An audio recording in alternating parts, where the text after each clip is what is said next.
কারণ তুমি যাতে ভর্তি, তাতে তত্ত্ব কথা ঢুকবে না।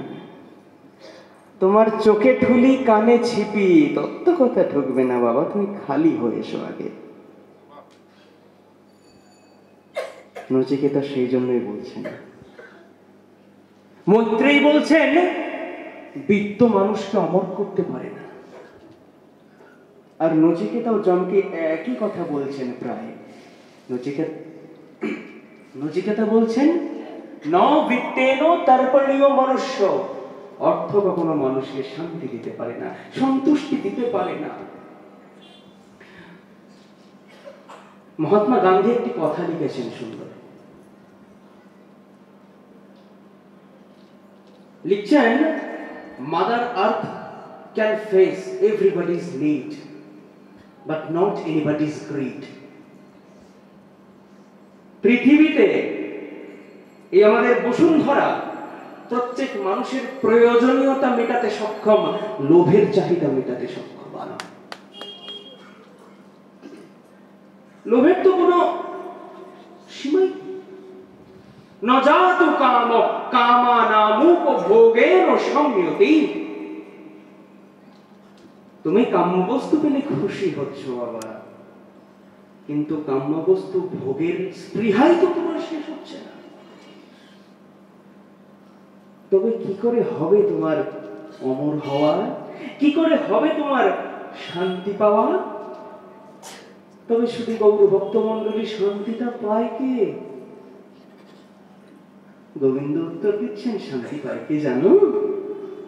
বিহায় কামান সর্বান পুমাংশ্চরতি নিস্পৃহ নির্মমো নিরহংকার শান্তিমধিগচ্ছতি।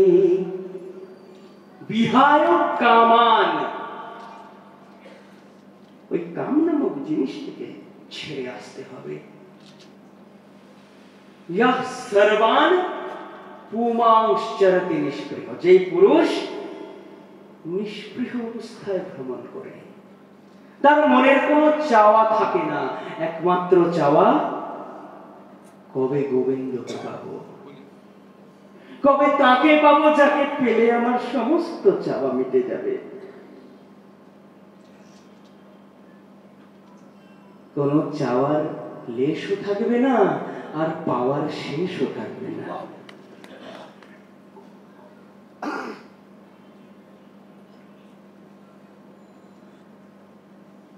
যমরাজ খুব খুশি হয়েছেন নচিকেতার এই কথা শুনে, যে বাহ, শিষ্য হওয়া উচিত তোমার মতো, যার কিনা ভেতর থেকে বৈরাগ্য আসবে, কারোর কথায় প্রলুব্ধ হয়ে নয়। কিন্তু যমরাজ পরীক্ষা নিচ্ছেন কেন? তত্ত্ব জিজ্ঞাসু শিষ্য দেখলেই কি তত্ত্ব কথা বর্ষণ করা যায়? আপনারা মনে মনে ভাবুন, আকাশে কালো মেঘ জমা মাত্রই কি বৃষ্টিপাত হতে শুরু করে? হয় না। প্রথমে কি হয়? দুটি কালো মেঘ একে অপরের সংস্পর্শে আসে, গর্জন হয়, বিদ্যুৎ প্রভার সৃষ্টি হয়, যে অন্ধকারকে দূরীভূত করে, আর তারপর ঝমঝম ঝমঝম ঝমঝম শব্দে বৃষ্টি নেমে শুষ্ক পৃথিবীকে সুজলা সুফলা শস্য শ্যামলা করে দেয়। তাই মনের মরুভূমির শুষ্কতার জন্য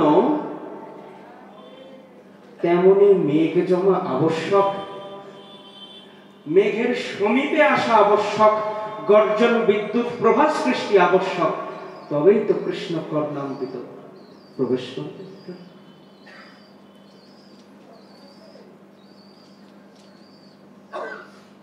তাই নচিকেতা বলছেন যে নবিত্তেন তর্পণীয় মনুষ্য।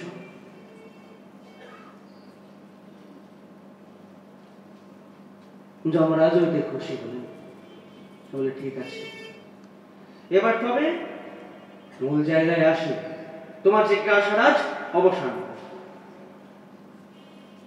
যমরাজ বলছেন, নচিকেতা দেখো, এই জগতে মানুষের কাছে কিন্তু দুটি পথ খোলা আছে। কি পথ? অন্যৎ শ্রেয় অন্যদুত্যৈব প্রেয় তে উভে নানার্থে পুরুষংসিনীত তয়ো শ্রেয়োদানস্য সাধু ভবতি হিয়তে অর্থাৎ জয়ো প্রেয় প্রীণীতে। দুটি পথ খোলা আছে মানুষের কাছে, আর দুটিকে নিয়েই মানুষ চলে। কি কি? একটি হলো শ্রেয়, অপরটি প্রেয়। প্রথমে আমরা প্রেয়র কথায় আসি। আমরা প্রেয় বলতে কি বুঝি? নিজেদের নিজেদের আমরা বুঝি এই জগতে যারা যারা আমাদের প্রিয় তারা তারাই আমাদের প্রিয়। সে ব্যক্তি হোক, বস্তু হোক, যাই হোক না কেন। কিন্তু এদের মধ্যে তফাৎ আছে। প্রিয়টি কি? ক্ষণিকের ভালো লাগা, তারপরে মন্দ লাগার শুরু। কিরকম? ধরুন আপনি পথ দিয়ে হেঁটে চলেছেন, উদ্দেশ্য কি? ট্রেন ধরবেন, অফিসে যাবেন। ঠিক আছে, ট্রেন ধরবেন, অফিসে যাবেন, তার জন্য দ্রুত গতিতে হেঁটে চলেছেন। যেতে যেতে যেতে যেতে ঘামে গেল। কোথায় যেন গরম গরম কচুরি ভাজছে না? আশেপাশে মিষ্টির দোকান আছে বলে মনে হচ্ছে। কথা বাজে, অনেক সময় আছে, একটু উদাপত্তি করে যাই। বাড়িতে গিন্নি প্রত্যেক দিনের রুটি আর পিঠে মানুষে খায় বলো। যাই, চলে গেলেন মিষ্টির দোকানে। ও ভাই শোনো, এক মিনিট কচুরি দিয়ে তো, ভালো ভালো গরম গরম। আর তরকারি ঠিক আছে তো? বাসি টাসি নয় তো? দিও, লাগলে আরো চাইবো, দেওয়ার সময় কার্পণ্য করবে না। ভাজো ভাজো ভাজো, তাতেই ভাজো। দোকানদার দেখলো, বাবা বৌনি হচ্ছে, প্রথম কাস্টমার, আসুন আসুন, বসুন বসুন, এই কচুরি দাও। শুরু হলো।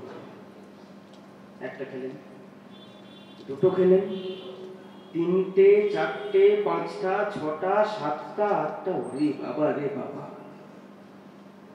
তারপর খেয়ে কি করলেন? ও ভাই, নলেন গোড়ের মাখা সন্দেশ আছে না, দাও তো 250।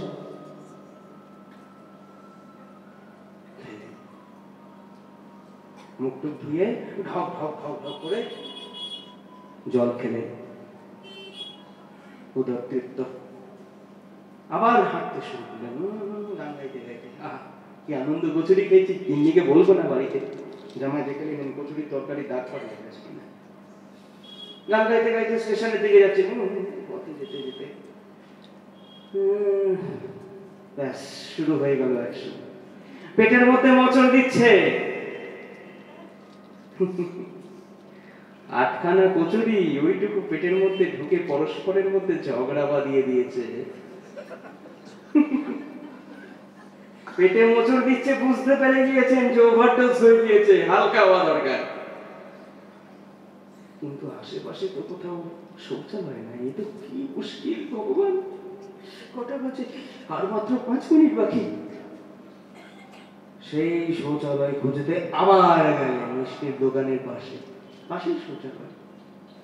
ওই পেটে হাত বোলাতে বোলাতে আবার গেলেন। এবার ছুট, আর হাঁটা নয়, ছুট। ওরে বাবা, শীতের মধ্যে, ও বাবা, কাজ সারলেন। এই কাজ সেরে যখন আপনি আবার স্টেশনে ঘামতে ঘামতে এরকম করে পৌঁছালেন, দেখলেন ট্রেন কতক্ষণে হুশ। তো যমরাজ বলছেন মানুষের অবস্থা কিন্তু এরকম। তার খিদে আছে, মনের খিদে। এই মনের খিদেটাই হচ্ছে লোভ, এই মনের খিদেটাই হচ্ছে কাম।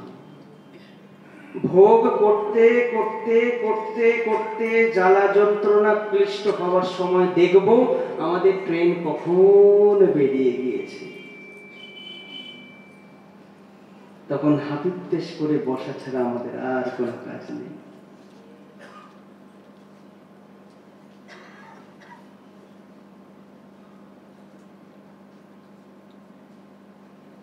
এই হলো প্রেয়র কথা। এবার দেখুন, এখনো কিন্তু বলা শেষ হয়নি। এই কাম্য বস্তু আমরা পাচ্ছি কোথা থেকে? আমাদের মন বিষয়াসক্ত হচ্ছে কেন? গোবিন্দ বলছেন, দৈব হেসি কোন পিতা মম মায়া দুরত্তয়া। আমার মায়ার কারণেই হচ্ছে। করো করো, যত পারবে ভোগ করে নাও দেখি। আমরা একটার পর একটা খেয়ে যাচ্ছি, কচুরি, তরকারি, সিঙ্গারা, সন্দেশ। আর মায়া কি করছে? মায়াও কচুরি ভেজে যাচ্ছে, আমাদের দিয়ে যাচ্ছে, কচুরি ভেজে যাচ্ছে, দিয়ে যাচ্ছে। ঠিক যেই সময় আমাদের অন্তিম কাল এসে উপস্থিত হবে, মুহূর্তের মধ্যে বাজ পাখির মতো যম আমাদের প্রাণটিকে হরণ করে নিয়ে চলে যাবে।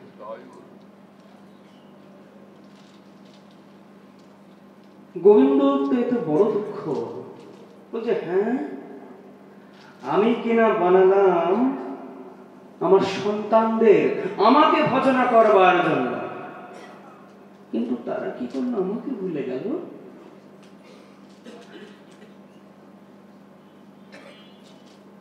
কৃষ্ণ কহে, আমার ত্যাজে মাগে বিষয় সুখ, অমৃত ছাড়ি বিষ মাগে সেই বড় মূর্খ। আমি তো বিজ্ঞ, সেই মূর্খে বিষয় কেন দিব? তো তবে কি দেবে গো ঠাকুর? বলে, কি দেব?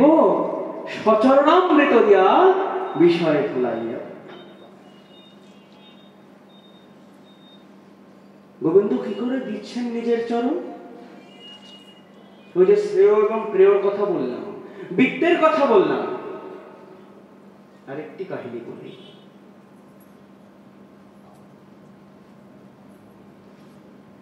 এক গ্রামে পাশাপাশি দুজন লোক বাস করে।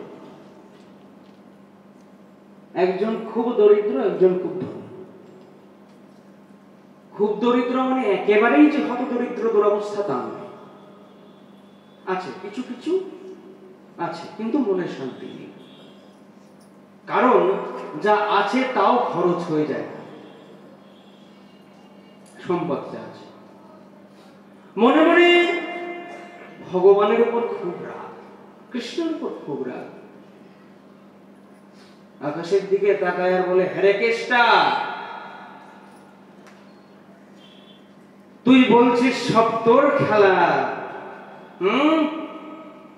লোকে তোর এত জয় জয়কার করে।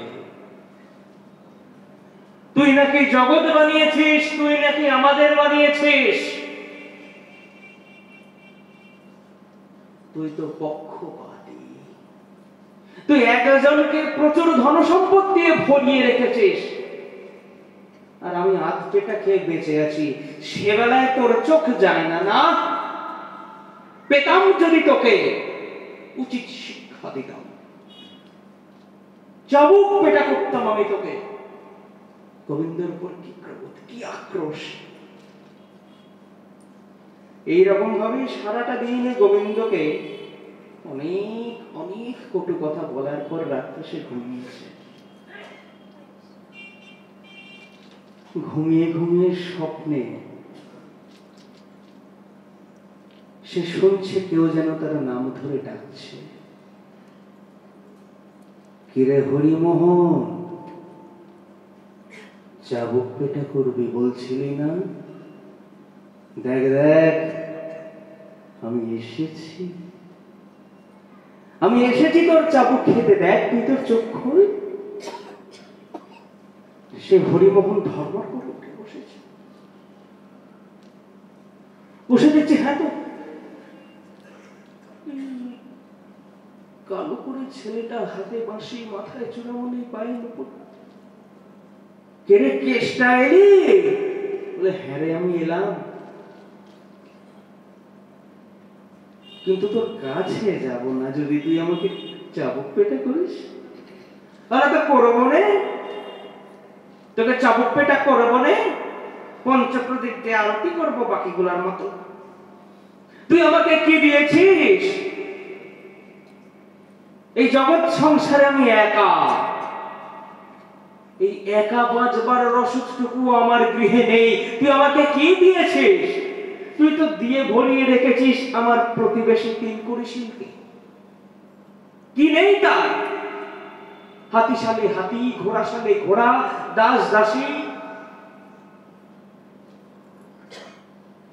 কত স্বর্ণরৌপ্য, কত সম্পদ, চার বেলা লোককে বিলিয়ে বেড়াচ্ছে। আমাকেও সেটেছিল, আমি যাইনি।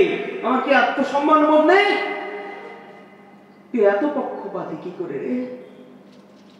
বলে আমি পক্ষপাতী, তাই না? আচ্ছা, তবে একটা জিনিস দেখাই তোকে। তুই আবার কি জিনিস দেখাবি? জাদু দেখাবো, দেখবি? তুই জাদু দেখাবি, ওইটুকু ছেলে বলে আয় না আমার সাথে। হাত ধরে নিয়ে গেলেন, তিন কুড়িশীলের গৃহে নিয়ে গেলেন। দেখুন,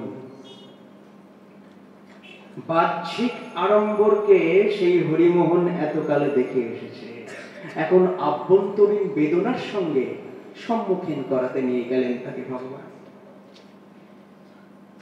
হরিমোহন বলছেন, এই রাত হয়ে গিয়েছে তো, ফিস ফিস করে কথা বলছে, নাই সবাই জেগে যাবে, ঝড়ের মতো প্রবেশ করছিস তুই অন্য। গোবিন্দ বলছেন, ওরে চুরি তো আমার পুরাতন ব্যবসা, চুরি করে আমি কত কাজ করেছি, মাখন খেয়েছি, কেউ আমায় ধরতে পারেনি, এখানেও কেউ ধরতে পারবে না। কেন জানিস? আমি যখন জন্মেছিলাম তখন সমস্ত প্রহরীরা ঘুমিয়ে পড়েছিল, তাদের ঘুম ভাঙে নাই। এদিকে তুই তাকিয়ে দেখ, সবাই ঘুমিয়ে পড়েছে, চল চল প্রবেশ করি তাড়াতাড়ি। হরিমোহন দেখছেন অত বড় বড় গোঁফে তা দেয়া তাবড় তাবড় লাঠিয়াল সবাই ঝিমাচ্ছে। শ্রীপাঠে কারোর এমন অবস্থা নেই তো? না যায়, সবাই ঝিমোচ্ছে। কি করে যেন তিন কুড়িশীলের ঘরের ভিতরে প্রবেশ করে ফেললেন। হরিমোহন বুঝতে পারলেন। কি করে বুঝবেন? আমাদের বঙ্কিমচন্দ্র চট্টোপাধ্যায় খুব সুন্দর লিখেছিলেন, যাহা জগদীশ্বরের হাত তাহা পণ্ডিতে বলিতে পারে না, মূর্খে বলিবে কি প্রকারে। হরিমোহন তো এখনো পর্যন্ত কিছু দেখতে পাচ্ছে না, সে বুঝতে পারলো না কি করে ঢুকে গেল।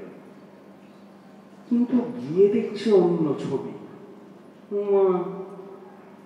সকালবেলায় যাকে 32 পাটি দাঁত বার করে হাসতে হাসতে লোককে দান দক্ষিণা দিতে দেখি, তার মুখটা আমার বাংলার পাঁচের মতো হয়েছে, এক গালে হাত। গোবিন্দ বলছেন, তুই তাকিয়ে থাক, সব দেখতে পাবি। গোবিন্দ হরিমোহনের হাতটা ধরে নিয়েছে।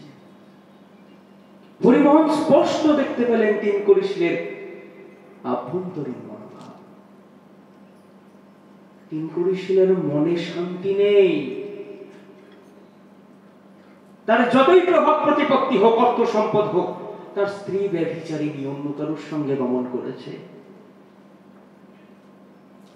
তার সন্তানাদি নেই, এবং দূর দূরান্তে তার যারা আত্মীয় রয়েছে তারা তাকে হত্যা করবার চক্রান্ত করছে, কারণ সে মারা গেলে সমস্ত সম্পত্তি তাদের মধ্যে বিভক্ত হবে।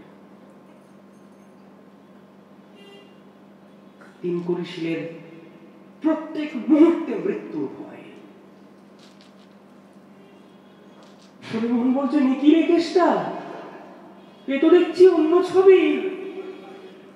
এর গৃহে প্রাচুর্য আছে ঠিকই, মনের দিক থেকে একেবারে দরিদ্র, এর মনে তিল মাত্র শান্তি নাই।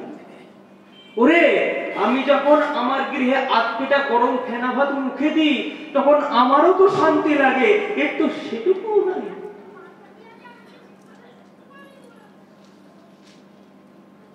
এই যারা যারা অর্থশালী, বিত্তশালী, প্রভাবশালী লোক,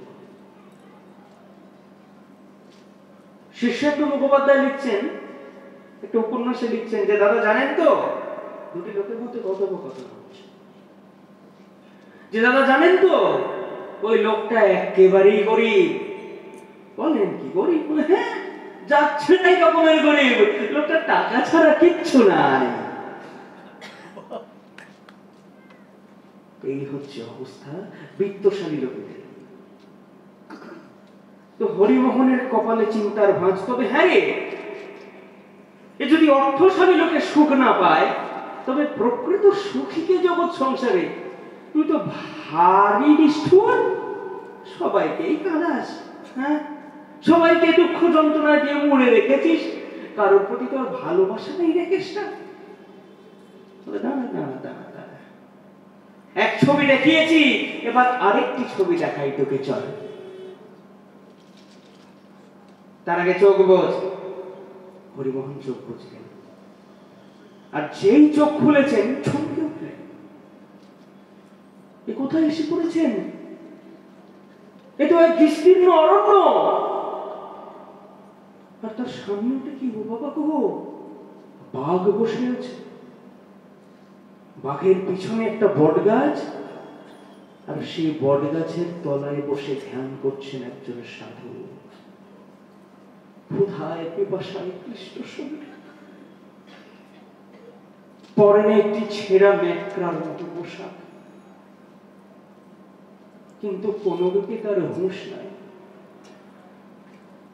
সে মনে মনে কার যেন ধ্যান করে চলেছে।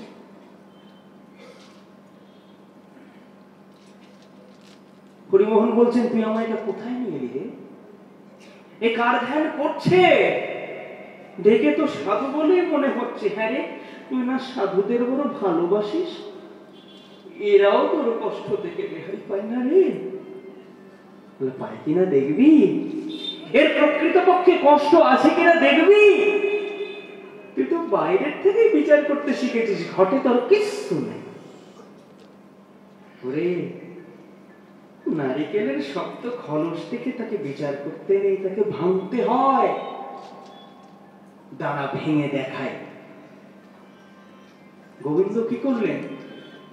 বাঘের দিকে দৃষ্টি নিক্ষেপ করলেন, আর গোবিন্দকে দেখা মাত্রই বাঘ কি করলো? ভূমির মধ্যে জোরে চপেট আঘাত করল, আর সেই মাটিতে পিঁপড়ে বসা করেছিল। বাসা ভেঙে গিয়েছে, তাই পিঁপড়েরা কি করছে? পিল পিল পিল পিল করে বেরিয়ে আসতে লাগলো। আর সামনে দেখেছে সেই সাধু বসে। সাধুর গায়ে উঠে সাধুকে দংশন করতে লাগলো। হরিমোহন এবার রেগে কান বলে, ওরে, এ তুই কি করছিস? এই সাধু একে কি কষ্ট কম পেয়েছে যে তুই একে আবার কষ্ট দিচ্ছিস? গোবিন্দ রেগে গিয়ে বলছে, না চুপ কর, সামনের দিকে তাকা, আগে দেখ কি হচ্ছে। হরিমোহন দেখছেন কোথায় যন্ত্রণা।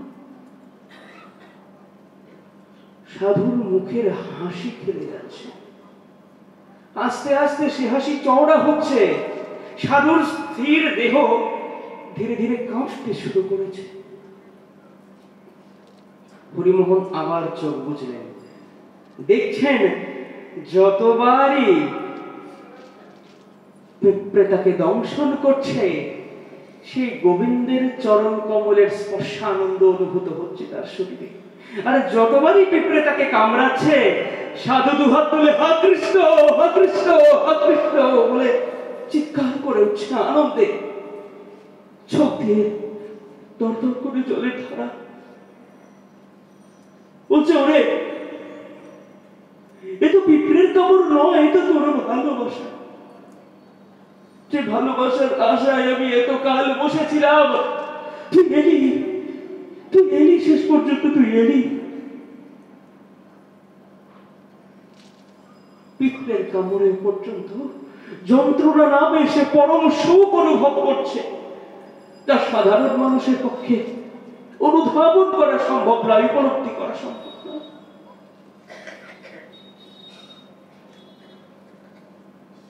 ধীরে ধীরে সাধু চোখ খুললেন, আর গোবিন্দ তার মাথায় হাত রেখে নিল, ওরে এবার চোখ খুলে দেখ, আমি এসেছি।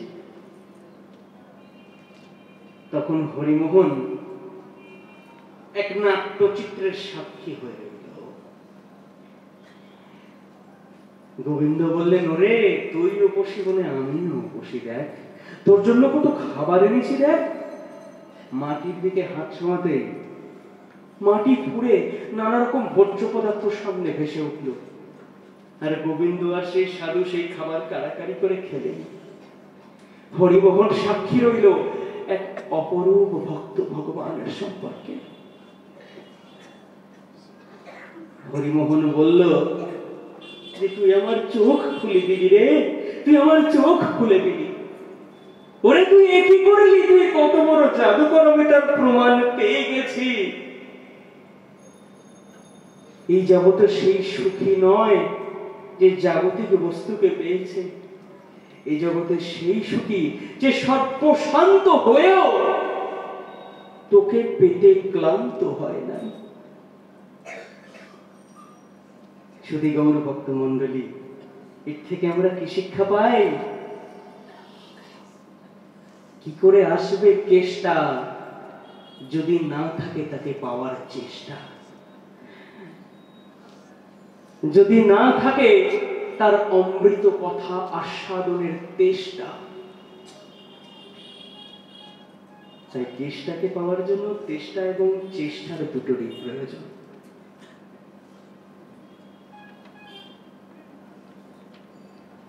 এই যে চেষ্টা, একেই যমরাজ বলছেন শ্রেয় পথ বা কল্যাণময় পথ।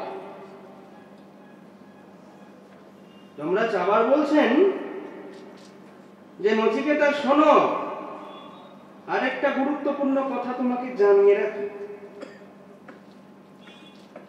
এই যে শ্রেয় প্রেয়র কথা বললাম, মানুষ এর পৃথকীকরণ বা দুটো যে সম্পূর্ণভাবে আলাদা, এরকম বেছে নিতে কখন সক্ষম হয় জানো? কখন? বলছেন শ্রেয়স্য প্রেয়স্য মনুষ্যমেতা স্তৌ সম্পরিত্য বিবনাতি ধীরঃ। এই শ্রেয় আর প্রেয় দুজনের মধ্যে একাত্ম হয়ে থাকে,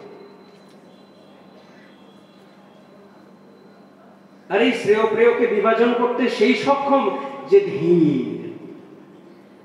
বলছেন বিবিনক্তি ধীরঃ, একমাত্র ধীর ব্যক্তির দ্বারা। আর কিরকম ভাবে মিশে থাকে? এখানে রামানুজপাদ টিকা করছেন, তৌ শ্রেয় প্রেয় পদার্থ সম্যক আলোচ্য নিরক্ষীরে হংস ইব পৃথক করতি। তৌ বলতে কাদের বলা হচ্ছে? সেই ধীমান ব্যক্তিদের, সেই বিদ্বান ব্যক্তিদের।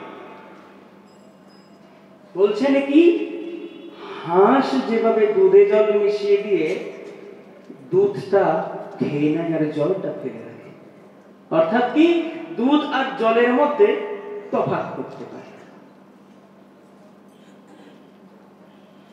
আমরা অনেকেই হয়তো শুনে আছি বা জানি যে হাঁস কি করে, হাঁসের সামনে যদি আপনি দুধের মধ্যে জল মিশিয়ে বাটি করে খেতে দেন, হাঁস দুধটি চুপচুপ করে খেয়ে নেবে, জলটা পড়ে থাকে, আর কারোর পক্ষে সেটা করা সম্ভব না। হাঁসের কথা এলো কেন? শুধু গৌর ভক্ত মন্ডলী, হাঁস কার বাহন? মা সরস্বতীর বাহন। আর কয়েকদিন পরেই আমাদের বাগদেবীর আরাধনার পর্যায়ে শুরু করে। আচ্ছা, একটি প্রশ্ন করব আপনাদের কাছে। মা সরস্বতী দেখে দেখে হাঁসকেই কেন নিজের বাহন রূপে মর্যাদা দিলেন?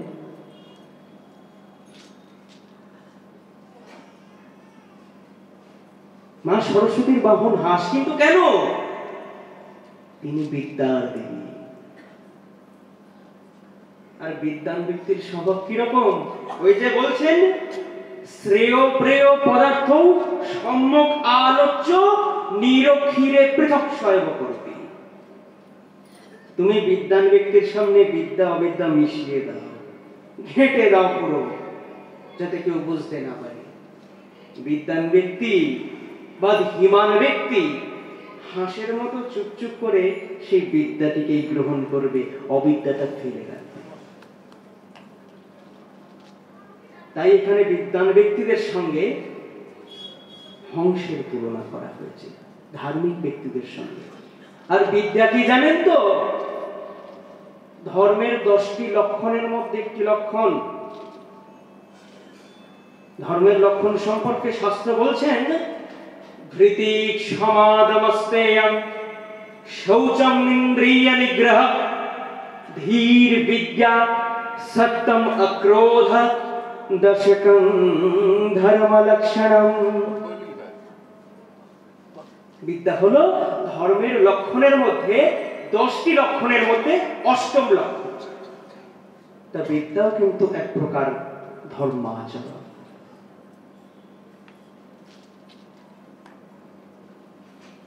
আর পূর্বদিন বিদ্যা সম্পর্কে আমরা কি বললাম? সা বিদ্যা ইয়া বিমুক্তে। বিদ্যা সেই যে ব্যক্তিকে জড়জাগতিক বন্ধন থেকে, মায়ার বাঁধন থেকে, বিষয়ের আসক্তি থেকে মুক্ত করে দেয়।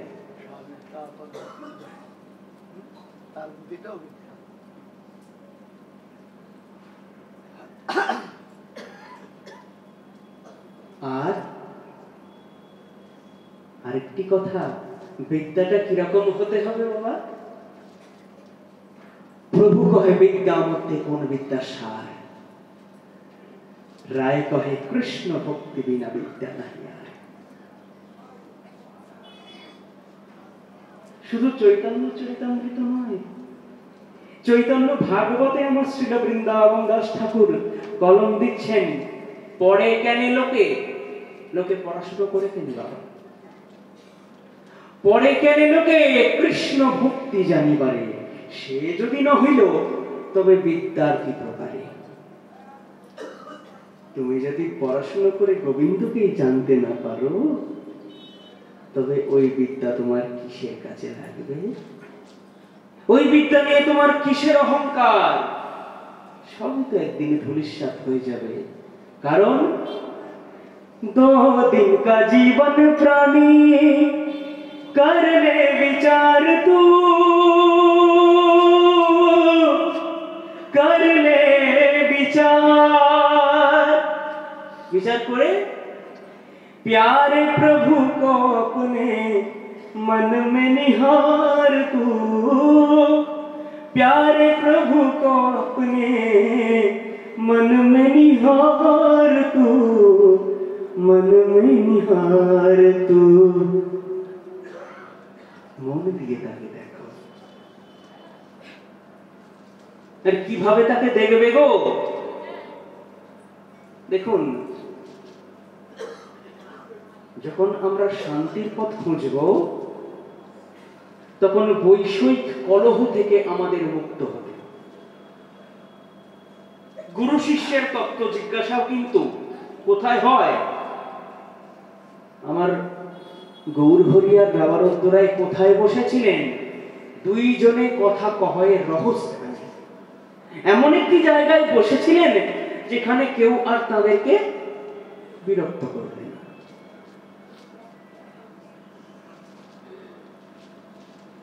তাতে তত্ত্ব জিজ্ঞাসিত ব্যক্তিদের পক্ষে সুবিধা হয়।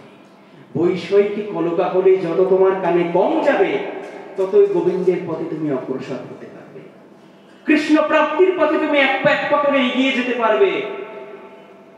কিন্তু এই এগিয়ে যাওয়ার মধ্যেও কিন্তু সমস্যা আছে বাবা। কঠোপনিষদ এও বলছেন যে দেখো জীব, তুমি কিন্তু ঘুমিয়ে আছো। উত্তিষ্ঠত জাগ্রত প্রাপ্তবরণ নিবোধিতা, তুমি ওঠো, তুমি জাগো। তার দিকে পৌঁছানো না হওয়া অবধি তুমি থেমো না। যেই তুমি থামবে কি হবে জানো তো? ক্ষুরস্য ধারা নিশিতা দুরত্বয়া দুর্গম পথস্তৎ কবয়ো বদন্তি। মুনি ঋষিরা বলছেন পথ কিন্তু অতি ক্ষুরধার, সঠিকভাবে যদি তুমি চলতে না পারো তোমার পা কেটে যাবে, চলার গতি থেমে যাবে, লক্ষ্য বস্তুতে পৌঁছানো আর হবে না। আর ঘুমিও না, ওঠো ওঠো। এই ওঠানোর কাজটা কি করছেন? এই ওঠানোর কাজটি করছেন আমাদের পরম আনন্দময় ভগবানের সুপ্রিয় ভক্ত, আমাদের পরম দয়াল শ্রী শ্রী গুরুদেব। কিভাবে জাগান তিনি? আরেকটি ছোট্ট দৃষ্টান্ত দিই। এই রামানুজের টিকা আমরা আস্বাদন করছি, এই রামানুজ পাদের একটি ঘটনা। রামানুজ পাদের ঘটনাটি হচ্ছে, তিনি প্রত্যেক দিন শ্রী রঙ্গনাথ জীবের দর্শন করতে যান। এই রঙ্গনাথ জীবের মন্দির আছে শ্রীরঙ্গপত্তনম নামে একটি জায়গায়, ভারতের দক্ষিণ দেশীয় লোক শ্রীপাদ রামানুজ প্রত্যেক দিন তিনি রঙ্গনাথকে দর্শন করতে যান। রঙ্গনাথ দর্শন করে ফেরার পথে খুশিটা আর থাকে না, হাসিটা আর থাকে না, কত প্রফুল্লতা থাকে না। কি করে থাকবে? তিনি যখনই মন্দিরে যান তখন একটি পরিচিত দৃশ্য তার সামনে প্রত্যেক দিন ভেসে ওঠে, পরিচিত কিন্তু দুঃখদায়ক। কি হয় সেখানে? ওই শ্রীরঙ্গপত্তমের যিনি রাজা, সেই রাজা আসেন রঙ্গনাথের দর্শন করতে, আর রাজার সুন্দরী রক্ষিতা আসেন তার সঙ্গে সঙ্গে। আর একজন যুবক প্রত্যেকদিন ওই একই সময় মন্দিরে আসে রঙ্গনাথকে দেখবার জন্য নয়, সেই রক্ষিতার রূপ লাবণ্যে নিজের চোখ দুটোকে অভিষিক্ত করবার জন্য। সেটা সে মনে করে, সে ওই রক্ষিতার প্রেমে উন্মাদ প্রায়।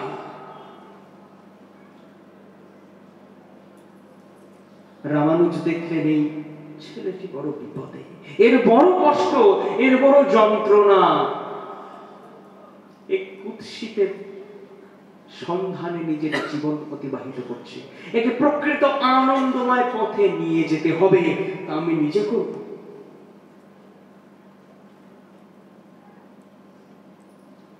তো কি হয়েছে? রামানুজ পাঠটাকে ডেকেছেন, ওই শোনো, ও যুবক এদিকে এসো। যুবকটি যেতে চায় না। কি হয়েছে? কেন ডাকছেন? দেখো বাবা, আমি যখনই মন্দিরে আসি তখনই তোমায় দেখতে পাই। কেন আসো এখানে? প্রভুকে দেখতে বুঝি। এখন আপনার প্রভুর প্রতি আমার কত কৌতূহল নেই, আমি তো আসি ওকে দেখবার জন্য। আহা, কি সুন্দর রূপ, কি সুন্দর যৌবন! ওকে দেখে নিজের হৃদয়ের অতৃপ্তিকে সান্ত্বনা দিতে আসি। সে তো আমার হবে না, সে তো প্রকৃতপক্ষের রাজার। কার কথা বলছো? ওই যে রাজার পিছনে দাঁড়িয়ে আছে। বলে, দেখো আমি কোন রাজা বাজা বুঝি না, ত্রিভুবনে একমাত্র রাজা ধীরাজ ওই যে শুয়ে আছেন আমার রঙ্গনাথ। আমি তাকে ছাড়া আর কাউকে বুঝি না, আর কাউকে চিনি না, আর কাউকে জানতেও চাই না। কিন্তু তোমায় জানাতে চাই, তোমার চোখে ঠুলি, তুমি দেখতে পাচ্ছ না তোমার চোখের সম্মুখে কি বিরাজ করছে? তোমার চোখের সামনে পরমানন্দময় ভগবান, তবুও তোমার অবস্থার কোনো পরিবর্তন নাই। কিরকম? সৌরভের আসে পলাশ শুকিলি, নাসাতে পশিল কীট, ইক্ষু দণ্ড ভাবি কাঠ হচুশুলি, কেমন পাইবে পেট? যাকে ভজবার কথা তাকে ভজনা করো। তুমি কি বৃথা কুৎসিত অন্বেষণ করে বেড়াচ্ছ? বলে কেন, কি আছে তোমার এই রঙ্গনাথের মধ্যে? তুমি দেখবে, এসো এসো এসো, দেখো আমার রঙ্গনাথ কি। হাতটি ধরে টানতে টানতে নিয়ে গিয়েছেন রঙ্গনাথের বিগ্রহের সামনে। যুবকটি 2 মুহূর্ত চুপচাপ দাঁড়িয়ে দেখার পর তার শরীর কাঁপতে শুরু করছে। ঠাকুর, ঠাকুর, আমার একই হচ্ছে ঠাকুর, আমি একই দেখছি। এত সুন্দর নয়ন, এত সুন্দর বদন, এত সুন্দর চরণ, এত সুন্দর প্রেমময় মূর্তি আমি তো আগে দেখিনি। তুমি ঠিক বলেছিলে ঠাকুর, আমি কুৎসিতের পূজারী, আমি কুৎসিত অন্বেষণ করে বেড়াচ্ছিলাম। তুমি আমার সামনে বন্ধ দরজাটা খুলে দিলে ঠাকুর। তুমি প্রকৃত সুন্দরের সামনে আমাকে নিয়ে গিয়েছিলে ঠাকুর। এবার তুমি আমাকে উদ্ধার করো। লক্ষ্য করবার বিষয়, রামানুজপাদ তাকে প্রথমে বলেছিলেন যে আমি তোমায় রঙ্গনাথ জীবের কাছে নিয়ে যাব। যুবকটি রাজি হন নাই, কিন্তু যেই মাত্র তার হাত ধরে টানতে টানতে নিয়ে গেলেন, সেই মাত্রই প্রভু রঙ্গনাথজির মহিমাটি প্রকাশিত হলো তার চোখের সামনে। গুরুদেবের ভূমিকা এখানে কিরকম? এই যে উপর দিকে তাকিয়ে দেখুন, অনেক রকম বৈদ্যুতিক তার ছড়িয়ে আছে। রাস্তায় বেরোলে উপরে দেখতে পাবো বৈদ্যুতিক তার। তো ধরুন সেই রকম একটি বৈদ্যুতিক তার ছিঁড়ে মাটিতে পড়ে আছে। আপনি তার পাশ দিয়ে হেঁটে যাচ্ছেন, কোনো অনুভূতি হবে? কোনো অনুভূতি হবে না। কিন্তু যেই মাত্র আপনি তাকে স্পর্শ করবেন, সেই সমস্ত বিদ্যুতের তরঙ্গ বৈদ্যুতিক তার থেকে আপনার শরীরে সঞ্চারিত হবে। ঠিক তেমনি ভাবে গুরুদেব যখন আমাদেরকে স্পর্শ করেন, তার মধ্যে কৃষ্ণ ভাবনাময় যত শক্তি, যত তরঙ্গ আমাদের মনকে নাড়িয়ে দিয়ে যায়, তখন আমাদের সামনে আর কোনো বন্ধন থাকে না, আর কোনো অন্ধকার থাকে না। আমরা কাঁপতে থাকি আনন্দে। একই দিলে ঠাকুর, একই দিলে ঠাকুর। এক অদ্ভুত প্রেমময় তরঙ্গ, আনন্দের চির শাশ্বত আনন্দের উৎস গুরুদেব আমাদেরকে প্রদান করেছেন। কিন্তু তাও কি একদিনে হয় বাবা? দেখুন, সময়ের দিকে খেয়াল নেই, কিছু সময় এখনো বাকি আছে। ততক্ষণে আর একটু আলোচনা করা যায়। আমি বুঝতে পারছি যে সবাই খুব চেটে পুটে সেটি খাচ্ছেন। এক্ষেত্রে বলে রাখি, শ্রীপাঠে আসার আগে সেই তরঙ্গ কিন্তু গুরুদেব আমার মধ্যে অলরেডি সঞ্চারিত করে দিয়েছেন। ওই যে বলেছিলাম, চন্দ্রিমার যে নিজস্ব আলো থাকে, চাঁদের যে নিজস্ব আলো থাকে বলে আমরা জানি, সেটা চাঁদের নয়, সূর্যের আলো। আর চাঁদকে সেই আলো কখনো সূর্যের থেকে ভিক্ষা করতে হয় না বাবা। সূর্যের উপস্থিতি এমন, যখন দিন থাকে তো থাকে, যখন রাত হয়ে যায় তখন সে নিজের কিরণের একাংশ চাঁদের মধ্যে সঞ্চারিত করে। আর চাঁদ সমস্ত পৃথিবীকে তা দিয়ে আলোয় ভরিয়ে রাখে, জ্যোৎস্নায় ভরিয়ে রাখে, শীতলতায় ভরিয়ে রাখে।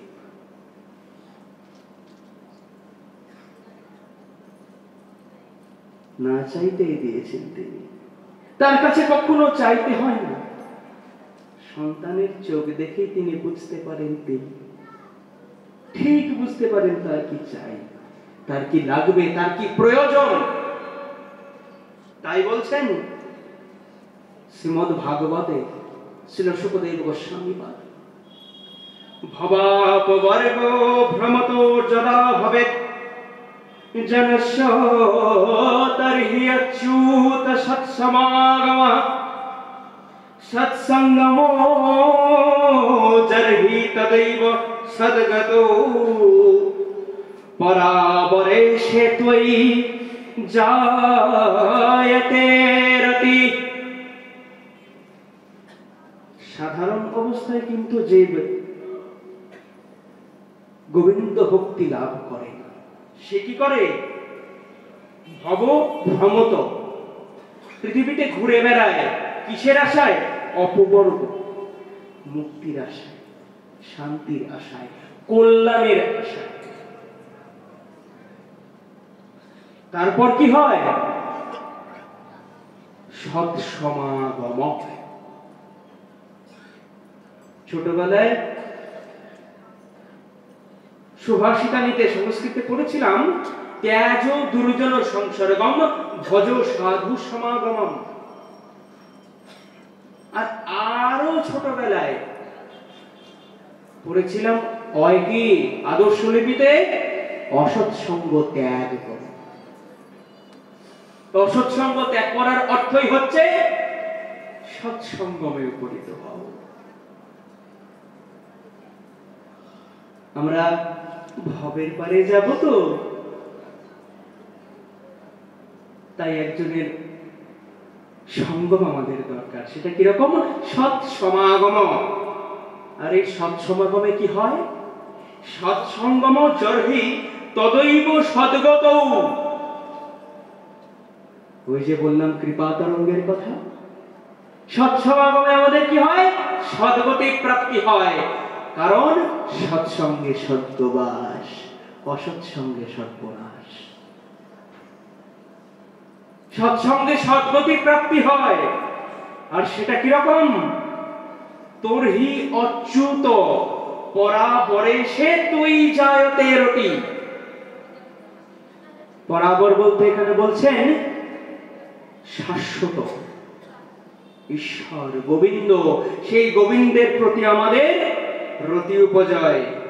ব্রহ্মাণ্ড ভ্রমিতে কোন ভাগ্যবান যে গুরু কৃষ্ণ প্রসাদে পায় ভক্তি লতা বীজ। আর ব্রহ্মাণ্ড যখন ভ্রমণ করি আমরা, যখন আমরা মায়ার আচ্ছাদনে আচ্ছাদিত থাকি, তখন আমাদের অবস্থাটা কি বলছেন?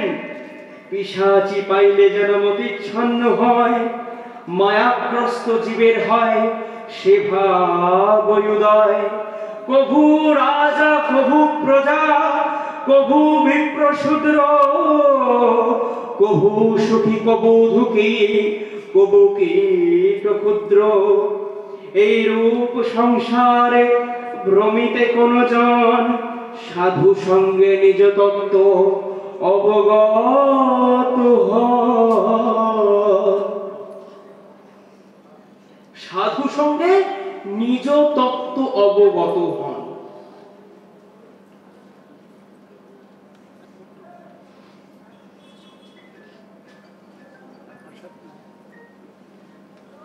কিভাবে হন?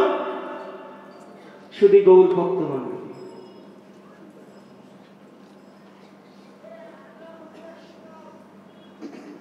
পরমহংস রামকৃষ্ণ দেবের একটি কথা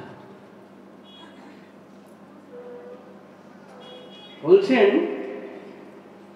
একটি মাঠে এক পাল মেষ ঘাস খাচ্ছেন।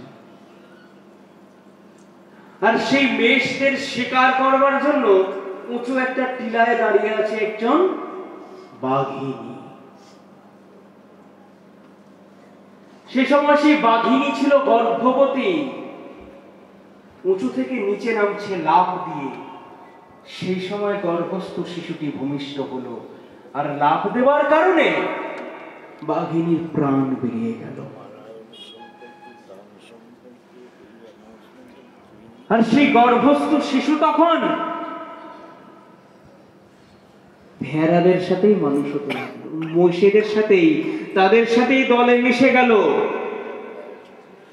তারা সেই মেষের মতো সে ঘাস খায়।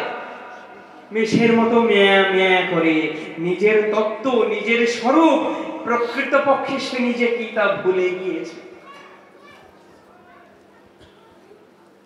তো সেই মেষেদের শিকার করতে এসেছে আরো একজন, অপর একজন বাঘ। সে চারিদিকে নজর রাখছে। এক জায়গায় গিয়ে তার চোখ আটকে গেছে। সে দেখছে ভুল দেখছি না তো, ওটা তো ব্যাঘ্র শিশু। কিন্তু সে মেষেদের সঙ্গে ঘাস কেন খাচ্ছে? মেষেদের মতো রব করে কেন ডাকছে? তার তো এরকমটা করার কথা নয়। সে ব্যাঘ্র শিশু, তাকে দেখে ভয়ে দুপা পিছিয়ে গেল, আর বাঘটি লাফ দিয়ে তার সম্মুখে। আর সে বাঘকে দেখা মাত্রই সমস্ত ভেড়াগুলো রব করতে করতে পালিয়ে গেল, মেষেরা রব করতে করতে পালিয়ে গেল। বাঘ এসেছে বলে কথা, বাঘের সেদিকে আর প্রক্ষেপ নেই। বাঘের দৃষ্টি তখন ব্যাঘ্র শিশুর উপর। বাঘ বলছে, ওরে তুই তো আমারই মতো, আকার একটু ছোট, তুই তো আমারই মতো তোর আকৃতি, আমারই মতো তোর মুখমণ্ডল, তবে আমার মতো ব্যবহারটা তোর নেই কেন? ব্যাঘ্র শিশু বলছে, তোমার মতো? বলে, হ্যাঁ তুই আমার মতো, দেখবি আয় তবে। সামনে একটি জলাশয়। আর জলাশয় কি হয়, যদি সেই জলাশয়টি স্বচ্ছ হয়, প্রতিবিম্ব ফুটে ওঠে নিজের।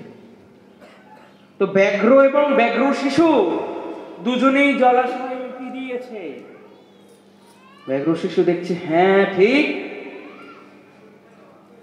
তার গায়ে যেমন ডোরা কাটা কাটা দাগ, আমার গায়েও তেমন ডোরা কাটা কাটা দাগ। তার মুখে যেমন ছুঁচলো গোপ, আমারও তেমন ছুঁচলো গোপ। তার মুখটা যেরকম গোলগাল, আমার মুখটাও তেমন গোলগাল, তবে আমি তার মতো হব না কেন? কি হলো? সাধু সঙ্গে নিজ তত্ত্ব অবগত হন, নিজে তত্ত্ব বুঝতে পেরে গেল। কিন্তু আমরা পাচ্ছি কি? একটু বিচার করে দেখবেন, আমার মতো জন যারা রয়েছেন, তারা যে তিমিরের সেই তিমিরেই তারা অধিষ্ঠান করে আছেন, সেখান থেকে বেরোতে পারছেন না। তারা সেই মায়াবদ্ধ জীবের মতো, কভু সুখী কভু দুঃখী, কভু কীট ক্ষুদ্র।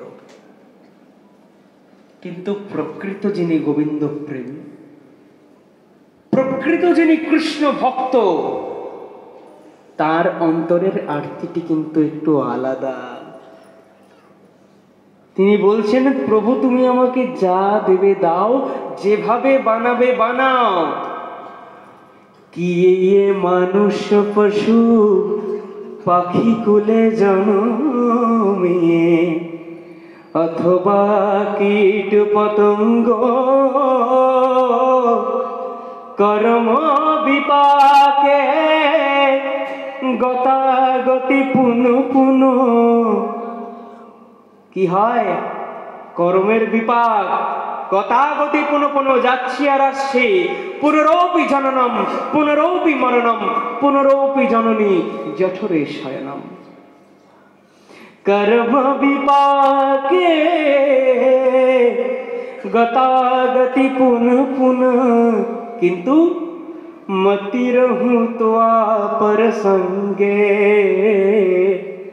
मति रहूं तो पर संगे। এই প্রার্থনা আপনাদের সকলের চরণে, গুরুদেবের চরণে, বলাই চাঁদের চরণে, রাধা গোবিন্দের চরণে। শাস্ত্র বলছেন, ঋষিকেশ ঋষিকানি যস্য স্থৈর্যং গতানি সধৈর্যম আপনোতি সংসারে জীবচঞ্চলে। ঋষিক অর্থাৎ ইন্দ্রিয়ের যিনি স্বামী, তার প্রতি যেন আমাদের সমস্ত ইন্দ্রিয় সমর্পিত থাকে।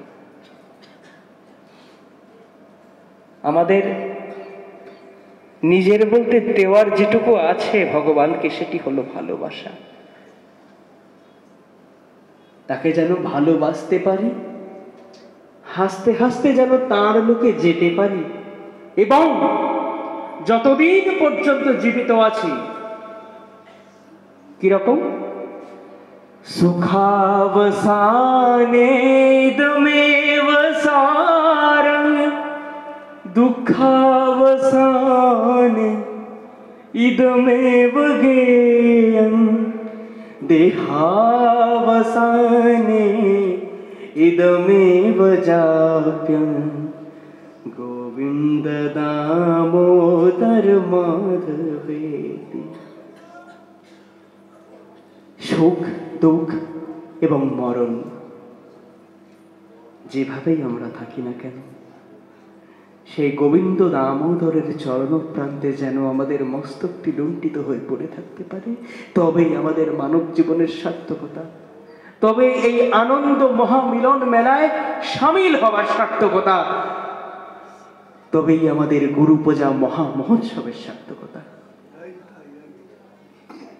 আসুন মনে মনে এই প্রতিজ্ঞা করি, যেন বছরের পর বছর নিজ কর্মযজ্ঞে নিজের বিষয়কে পূর্ণ আহুতি দান করে জীবনকে সার্থক করতে পারি। শুধু গৌর ভক্ত মণ্ডলী, আজকের মতো কিংবা এবছরের মতো আমার সেবা কার্যের বিশ্রাম কিন্তু এখানে। আপনাদের কাছে, প্রত্যেকের কাছে একটাই নিবেদন আমার, যেন বিশ্রাম নেওয়ার পর গোবিন্দ চরণে পৌঁছানোর জন্য শ্রম করতে পারি। এই প্রার্থনা সকলের চরণে। জয় নিতাই, জয় গৌর।